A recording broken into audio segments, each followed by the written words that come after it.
Mirzo Ulug'bek rayonidan sizlar uchun 4 ta Hasan Husan hovlimizni topib qo'yganmiz. Ko'rishingiz mumkin. 2 sotixga qurilgan, 210 kvadratdan tayyor qilishga bitgan, 70% remonti bitgan hovlimiz. Ketdi obzorini birgalashib ko'rib chiqamiz. Narxini videoning oxirida aytib o'taman. Darvozaxonamizda kiraverish mana shunaqa ko'rinishda bo'ladi. Bitta mashina sig'adigan va kichkinagina zelyoniy zonasi bor. Va ichkaridan ko'rinishi mana shunaqa ko'rinishda bo'ladi. Ko'cha tarafda ikkitagina sanuzeli bor.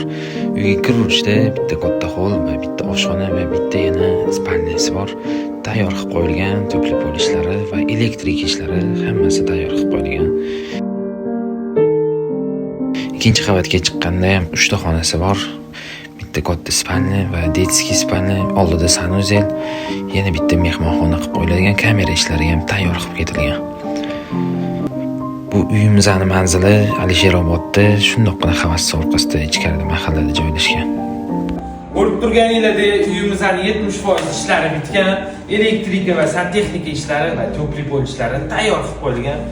Uyimizning narxini 165 ming qo'ydik. Yana egalariga aloqaga chiqib, savdalashib kelishib olsanglar bo'ladi, ulgurib qolinglar.